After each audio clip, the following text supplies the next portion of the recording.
हाँ तो बेटा आज का हमारा न्यू टॉपिक है। लास्ट क्लास में हमने इलेक्ट्रिक चार्जेस, उसकी प्रॉपर्टी और इलेक्ट्रिक फोर्स के बारे में, इलेक्ट्रोस्टैटिक फोर्स के बारे में हमने पढ़ा है। इसको हमने बोला था कूलम्ब्स लॉ, ठीक है, कूलम्ब्स फोर्स।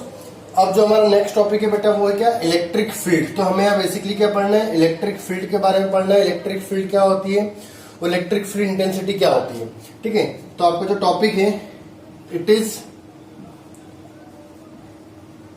इलेक्ट्रिक फील्ड, ठीक है। अब बेटा इलेक्ट्रिक फील्ड क्या है, जिस तरह से हमने 11th में पढ़ा था ग्रेविटेशनल फील्ड। क्या होती है ग्रेविटेशनल फील्ड?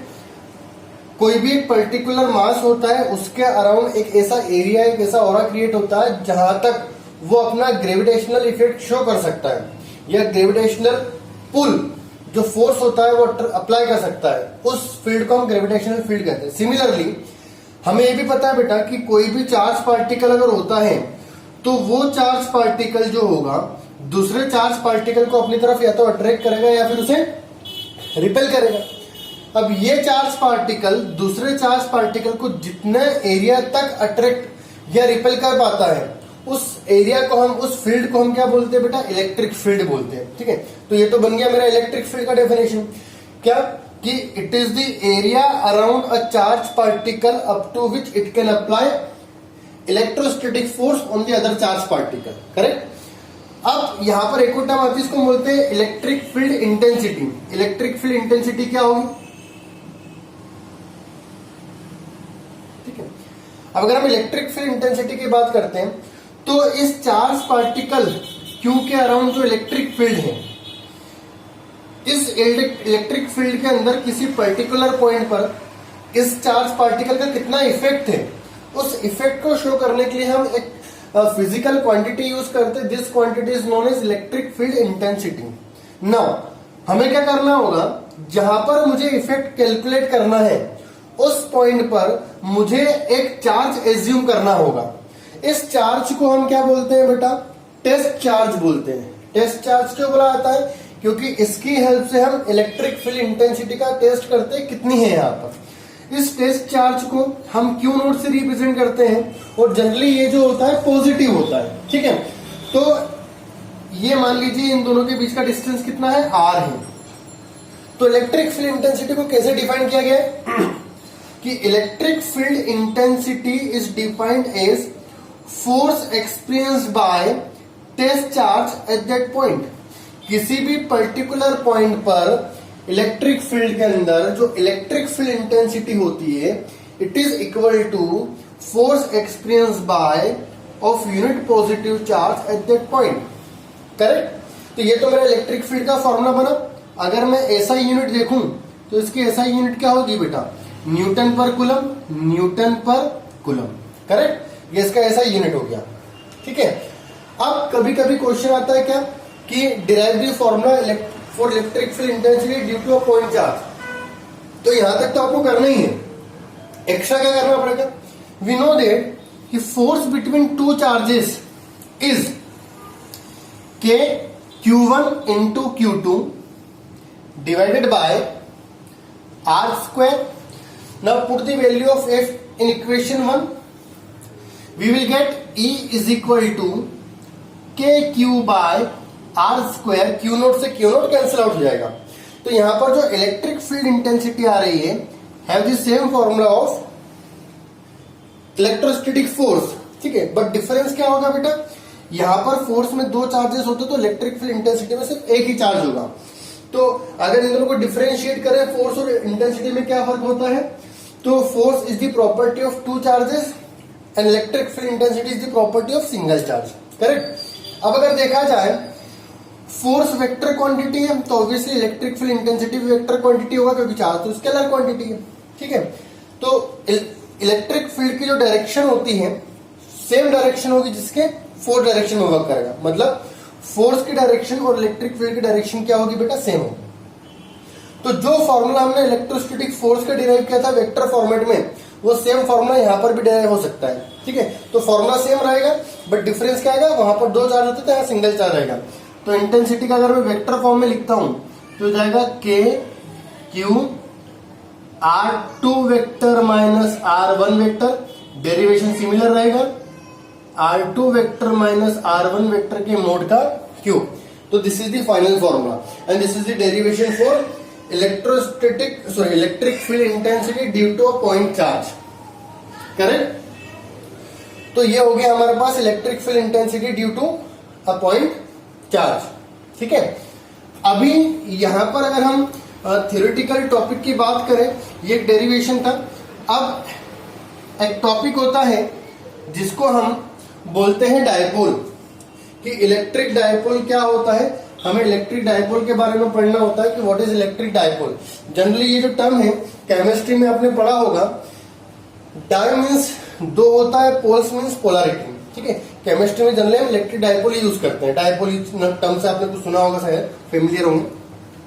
क्या होता है समझे, अगर मैं एक सिस्टम लेता हूं, हेडिंग क्या है आपका, इलेक्ट्रिक डायपोल। अगर मैं एक सिस्टम लेता हूं which consist of two charges of equal magnitude, both the charges have equal magnitude q and q but having opposite polarity, dipole, di means two, poles means polarity. So one is positive charge, another is negative charge, correct, and they are placed at a certain distance apart. इसको generally हम 2l या 2l लेते हैं। ठीक है। ये centre से ये डिस्टेंस भी a, l ये डिस्टेंस भी है, टोटल डिस्टेंस 2l हो जाएगा। This system is called electric dipole.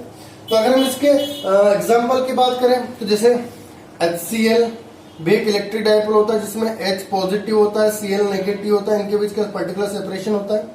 जैसे H2O भी एक डायपोल होता है, O यहाँ पर होता है नेगेटिव नेगेटिव, जिससे इधर एक H पॉजिटिव कनेक्टेड होता है और एक H पॉजिटिव इधर कनेक्ट होता है। तो यहाँ पर ये एक इलेक्ट्रिक डायपोल बन रहा है, इधर इलेक्ट्रिक डायपोल बन रहा है। ठीक है। तो जितने भी हमारे मॉलिक्यूल्स होते हैं जनरली दे फॉर्म डायपोल। तो ये तो क्या हो गया बेटा, इलेक्ट्रिक डायपोल हो गया। करेक्ट। अब इस इलेक्ट्रिक डायपोल के करस्पॉन्डिंग एक टर्म होती है जिसको हम क्या बोलते हैं बेटा, डायपोल मोमेंट या फिर इलेक्ट्रिक डायपोल मोमेंट। अब ये डायपोल मोमेंट और इलेक्ट्रिक डायपोल मोमेंट क्या है, इसके बारे में बात करते हैं। ठीक। तो ये तो हमारा क्या हो गया, इलेक्ट्रिक डायपोल हो गया। नाउ डायपोल मोमेंट या फिर इलेक्ट्रिक डायपोल मोमेंट। तो इलेक्ट्रिक डायपोल मोमेंट क्या है, तो मोमेंट तो आपने सुना ही होगा। मोमेंट का मतलब क्या होता है, जैसे moment of mass, moment of force, force के एक्सिस से परपेंडिकुलर डिस्टेंस। सिमिलरली क्या होता है बेटा, इलेक्ट्रिक डायपोल मोमेंट भी होता है।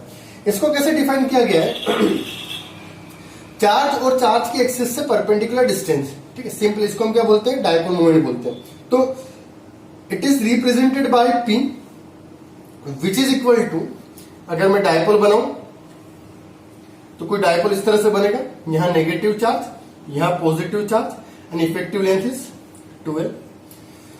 It is defined as product of magnitude of one charge. तो इन दोनों में से मुझे किसी भी एक चार्ज का क्या लेना बेटा, मैग्नीट्यूड।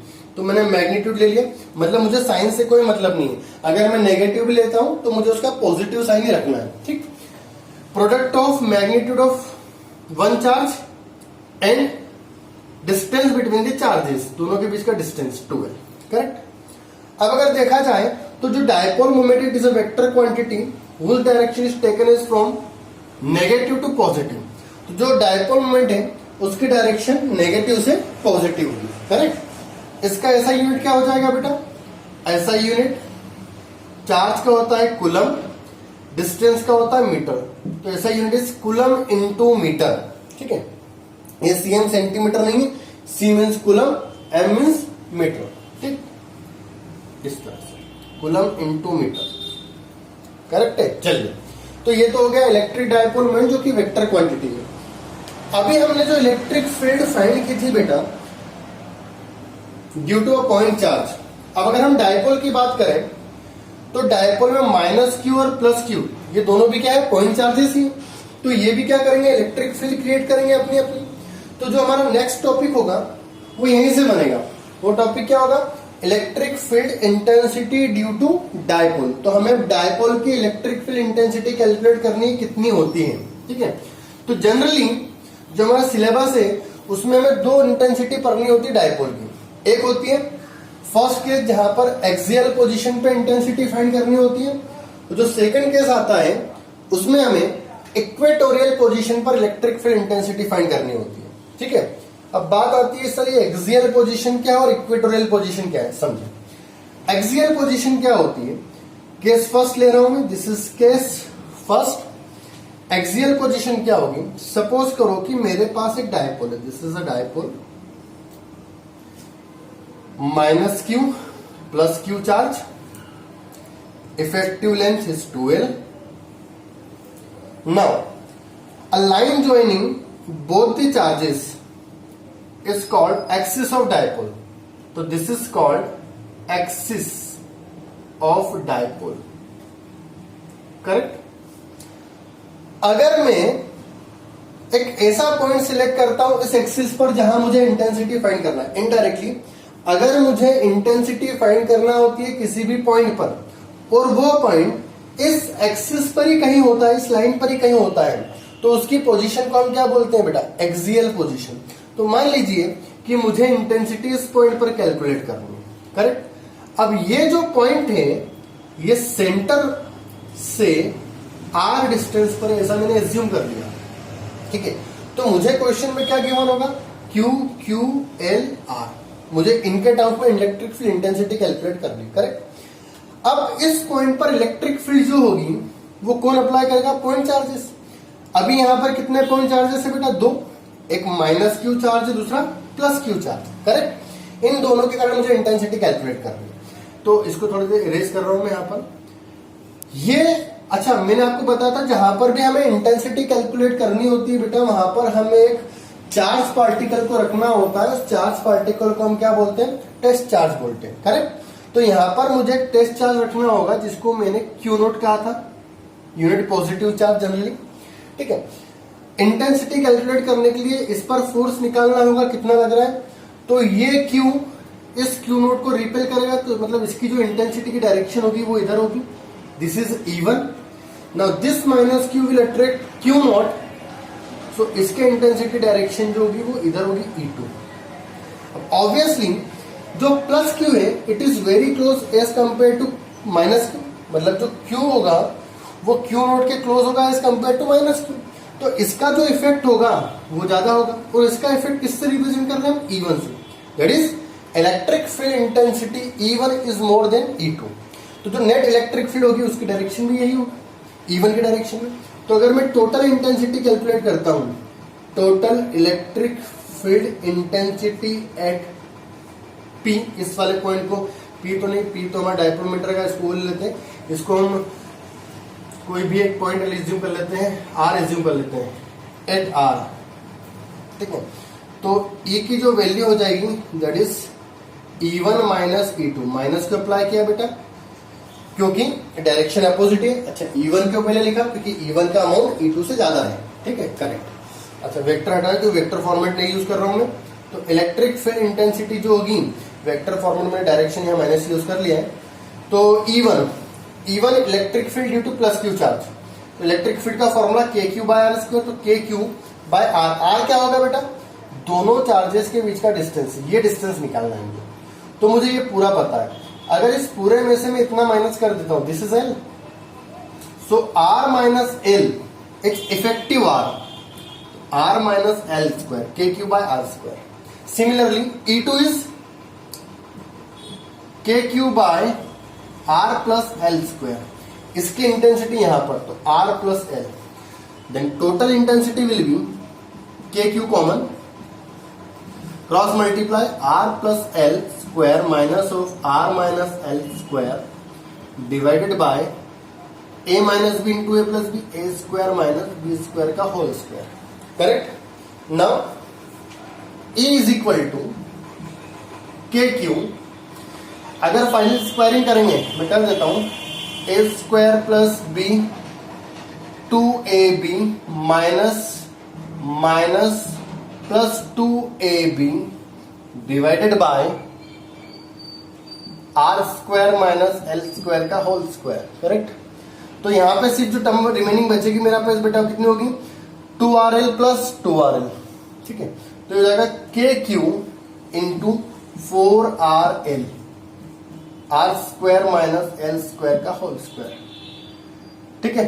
इसको मैं फर्दर अच्छे से अरेंजमेंट कर लेता हूँ। के क्यू इस 4r को हम रीअरेंज कर सकते हैं 2l into 2r divided by r square minus l square का whole square. Now q into 2l is dipole moment p which can be written is kp into 2r divide by r square minus l square का whole square. Correct. Now this is the electric field intensity due to a dipole. अब यहां पर जो intensity है बेटा वो हमें calculate करनी होती है कभी कभी स्मॉल डायपोल के लिए। तो अगर मेरा डायपोल स्मॉल होता है तो कैसे हम इंटेंसिटी कैलकुलेट करते हैं देखें। ठीक है, तो अगर डायपोल मेरा स्मॉल होगा, इसको मैं यहां कर रहा हूं समझने के लिए। ठीक है, इफ अगर ये डायपोल स्मॉल हुआ then L is very much less than as compare to R। उस कंडीशन में R स्क्वायर के कंपैरिजन में L स्क्वायर को नेग्लेक्ट किया जा सकता है, तो इसको नेग्लेक्ट कर देते हैं। Then final answer will be 2kp। यहां बचेगा R स्क्वायर का स्क्वायर R की पावर 4 में से R कैंसिल आउट हुआ R cube 2kp by R cube. This is the electric field intensity due to dipole. Now electric field is a vector quantity. तो अगर देखा जाए हमारी जो इलेक्ट्रिक फील्ड है बेटा वो किस डायरेक्शन में है, E1 की डायरेक्शन में। तो नेट इलेक्ट्रिक फील्ड जो होगी E वो इसी डायरेक्शन में होगी। अब ये डायरेक्शन और डायपोल मोमेंट वो भी नेगेटिव से पॉजिटिव होता है, मतलब इन दोनों की डायरेक्शन सेम आ रही है। तो मैं लिख सकता हूं E vector is equal to 2k P vector by R cube. P vector ने E के डायरेक्शन को रिप्रेजेंट कर दिया यहां पर। करेक्ट। तो this is the electric field intensity due to dipole at axial position. ठीक है, इसका जो हेडिंग रहेगा आपका electric field intensity due to dipole at axial position. ठीक है, तो ये हमारा फर्स्ट केस हुआ डायपोल में। नाउ जो सेकंड केस होता है वो इक्वेटोरियल पोजीशन का होता है बेटा। अगर हम एक्सियल पोजीशन की बात करें तो एक्सियल पोजीशन क्या थी, जो इसके एक्सिस पर थी। मतलब अगर मेरा पॉइंट डायपोल के एक्सिस पर होता है तो उसको हम क्या बोलेंगे, एक्सियल पोजीशन। वहीं अगर मेरा पॉइंट डायपोल के एक्सिस पर नहीं होते हुए इसके परपेंडिकुलर बायसेक्टर पर होता है, कहां होता है, परपेंडिकुलर बायसेक्टर पर, तो उसको हम क्या बोलेंगे, इक्वेटोरियल पोजीशन। कैसे देखें,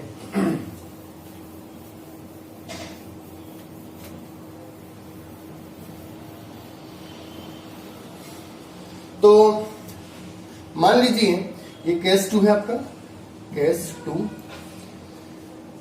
यहां पर मैंने एक डायपोल लिया,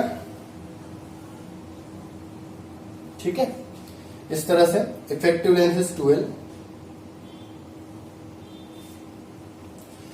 और मुझे क्या बनाना है, एक ऐसी लाइन बनानी है जो इसको बाइसेक्ट करे और डायपोल के एक्सिस के परपेंडिकुलर हो। तो this is the axis of dipole actually, और इसके परपेंडिकुलर जो होगी वो ये लाइन होगी, और इसको बाइसेक्ट भी कर रही है। करेक्ट। अगर इस लाइन पर मुझे इंटेंसिटी कैलकुलेट कहीं करना है, कहीं भी ऊपर भी है नीचे कहीं पर भी, ठीक है, तो उसको हम क्या बोलते हैं जनरली, इक्वेटोरियल पोजीशन। तो मैं भी ऊपर कैलकुलेट कर लेता हूं, ठीक है। हाँ, तो मान लीजिए कि मुझे इस पॉइंट पर इंटेंसिटी कैलकुलेट करना है, ठीक है। अभी हम, ये नेगेटिव हो गया मेरा और ये पॉजिटिव हो गया चार्ज।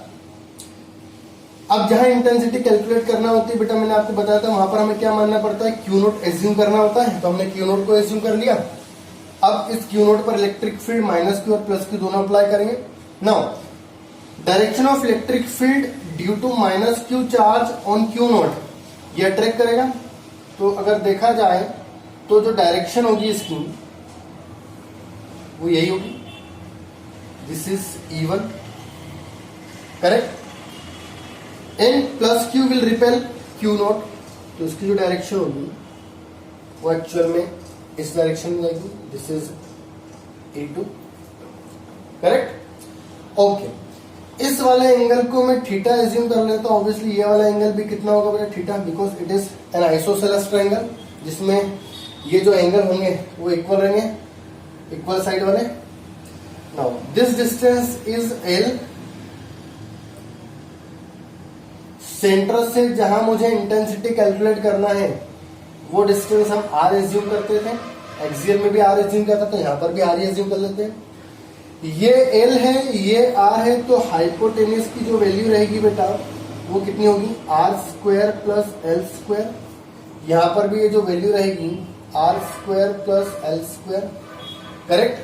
तो आपको वैसे भी समझ में आ गया, बेस और हाइपोटेनियस इक्वल तो एंगल सेम रहेगा, अगर साइड्स इक्वल है तो सारी, करेक्ट। अभी अगर ये एंगल थीटा होगा तो this angle is also theta, corresponding angle. अगर ये एंगल थीटा होगा तो ये एंगल बेटा कितना होगा, थीटा होगा। That is the whole angle is 2 theta. Total जो एंगल हो जाएगा हमारा 2 थीटा हो जाएगा, ठीक।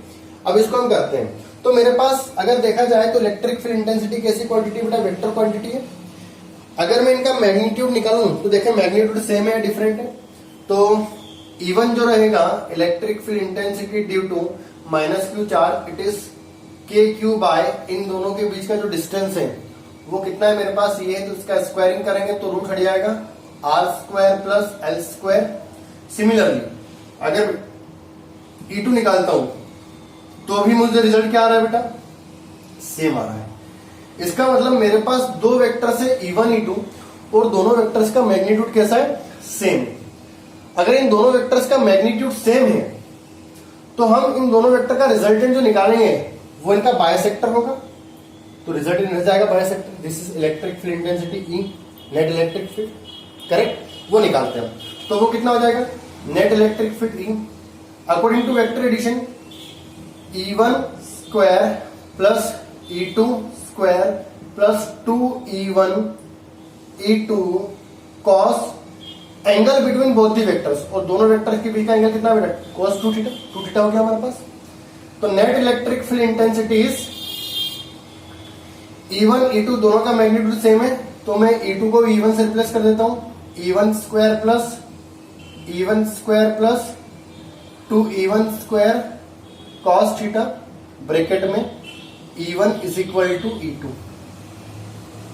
ठीक है। सॉल्व करेंगे तो E is equal to 2E1 square plus 2E1 square cos, sorry this is 2 theta. Now E1 square common लिया तो रूट के बाहर आएगा तो E1 हो जाएगा। यहां क्या बचेगा बेटा मेरे पास 2 plus 2 cos square 2 theta, correct. अभी हमें इसका फॉर्मूला देखना है, यहां कर रहा हूं मैं इसको, कि cos स्क्वायर 2 थीटा का फॉर्मूला कितना होता है बेटा। तो नेट इलेक्ट्रिक फील्ड जो हो जाएगी मेरे पास वो हो जाएगी E1 रूट ओवर 2 प्लस, या एक काम करिए 2 कॉमन ले लीजिए, तो 1 प्लस cos 2 थीटा, तो ये हो जाएगा E1 2 1 cos 2 थीटा का formula 2 cos square theta by 2 minus 1, तो प्लस 1 से माइनस 1 कैंसिल आउट हुआ, तो 2 2 4 का रूट 2 cos थीटा, ठीक है। This is net electric field, और साथ में क्या चल रहा है मेरा E1। तो ये क्या हुआ बेटा मेरे पास नेट इलेक्ट्रिक फील्ड आया, करेक्ट। अब ये जो नेट इलेक्ट्रिक फील्ड है मुझे यहां पर E1 का वैल्यू पुट करना होगा, ठीक है। तो अगर मैं इसको इरेज करता हूं तो E1 की वैल्यू हमें पता है कितना है बेटा। E1 का जो वैल्यू है इलेक्ट्रिक फील्ड जाएगा मेरे पास 2, E1 की value K q divide by R square plus L square into cos theta. यहां से मैं थीटा की वैल्यू कैलकुलेट कर सकता हूं। Cos theta is base by hypotenuse, base is L and hypotenuse is R square plus L square. Now total electric field is K q. इस 2 को rearrange कर देता हूं एल के साथ डायपोल मोमेंट कैलकुलेट करने के लिए। यहां पावर 1 है और रूट की power 1/2, total power 3/2। Now Q into 2L is P, R square plus L square की power 3/2। This is the electric field intensity at equatorial position.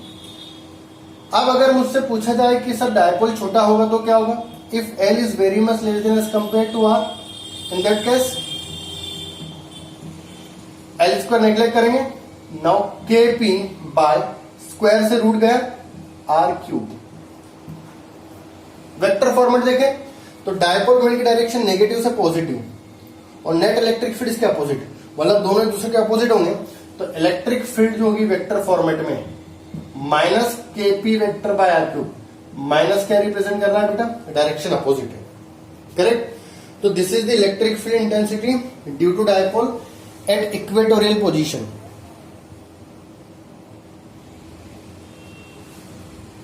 Correct. तो आज जो हमने टॉपिक पढ़े वो electric field intensity, electric field intensity due to dipole in two cases axial position and equatorial position, correct. चलिए, तो जो नेक्स्ट क्लास रहेगी हमारे उसमें हम इलेक्ट्रिक फील्ड लाइंस पढ़ेंगे। इलेक्ट्रिक फील्ड लाइंस क्या होती है, उसके बाद एक थ्योरम होता है, एक टर्म होती है जिसको हम फ्लक्स बोलते हैं, फ्लक्स पे एक थ्योरम आती है जिसको हम गॉस लो बोलते हैं, गॉस थ्योरम बोलते हैं, उसको पढ़ेंगे। और 2 से 3 लेक्चर में जो चैप्टर होगा हमारा फिनिश हो जाएगा, ठीक है। ओके।